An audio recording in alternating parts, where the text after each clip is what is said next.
Well, I had originally planned not to have a lecture this week, and I guess I'm really not having one, but I do want to, uh, for reasons that I think will become apparent toward the end of what I'm going to do right now, it'll be clear that I needed to say something more. So you'll find this manuscript as usual, the Read Me First um, manuscript on the week material. So if you don't have time to watch this, you'll at least be able to read it.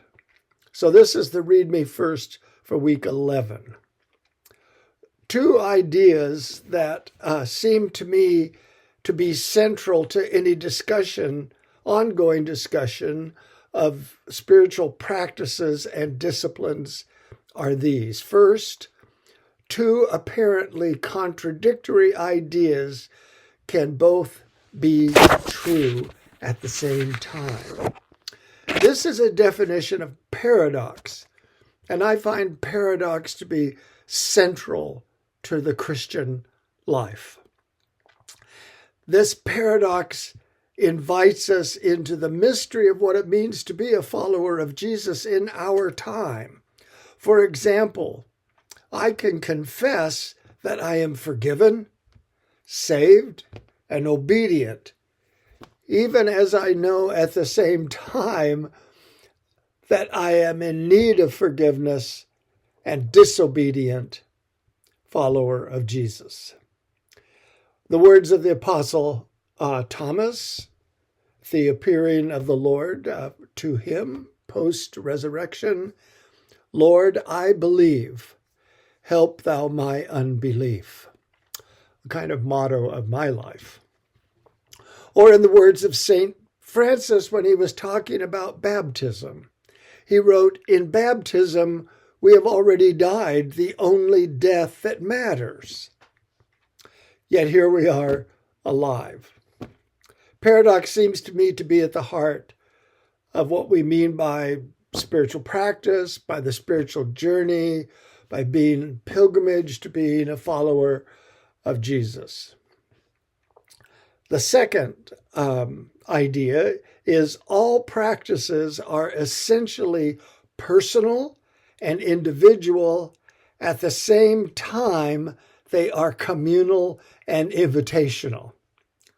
Within the life and teachings of Jesus, we are never allowed to consider anything as private and separate from community. All is under the lordship of Jesus, who is the Lord of the church. One has only to think about Jesus and his disciples. We always talk about Jesus and his disciples. They're rarely apart. Even though it was necessary for Jesus to draw away from time to time, one of the most crucial is on the night that he prays that the Father will give him some other way than the way he is headed to Jerusalem, and he takes some not very comforting apostles with him. But he didn't want to be alone. My kneeling at the altar of my church is in the church. It's witnessed by the church, and the church is called to the same altar. My taking of communion in gratitude for the great grace of God in God's Son is taken in church, administered by the church, and calls the church to the same act of thanksgiving and obedience. This do in remembrance of me. The essay I'm asking you to read this week is titled, A Community's Practice of Hospitality, the Interdependence of Practice and of Communities. This is an account and a theological reflection about the important practice of hospitality in the life of the church and the lives of individual believers. This and other essays to be assigned is chosen because it helps us to see and understand better this practice which some assert, as does this author, that hospitality is a, quote, central practice of the Christian life, by considering how one church was, quote, eager to engage in more systematic reflection about hospitality and to discover how all practices are connected, integrated, mutually affirming, and all really kind of rooted in an act of welcoming hospitality. In the introduction to the text, the author says this, which I think lends serious perspective. In addition, as constituent elements of a way of life abundant, the various Christian practices are deeply integrated with one another. When practicing hospitality, one is drawn into forgiving those once considered alien, and into perceiving one's own forgiveness as well. In keeping Sabbath, one honors the body, reorders the economics of the household, and grows in capacity to participate in the practice of saying yes and saying no. Other connections emerge as well. We begin to understand that the family table, the table provided for the destitute, the table of Holy Communion, and the eschatological table where all people will feast in the fullness of God are not isolated from one another, but are part of a coherent whole, constituted by the encompassing, unifying reality of God's active presence for the life of the world. End quote.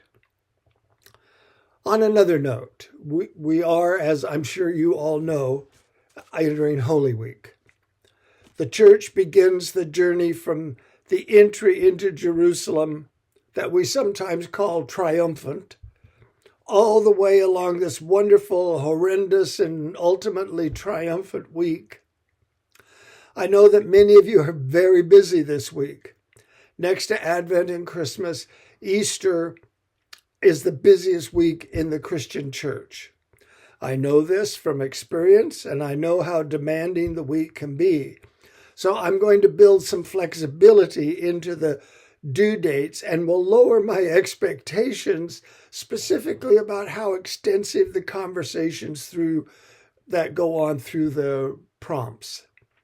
I still want to have your primary prompt, but if you find it difficult to not engage with each other or fully engage with each other, I understand that and appreciate that. For your own sake, I hope you don't take too great advantage of this so you don't end up with more to do piling up.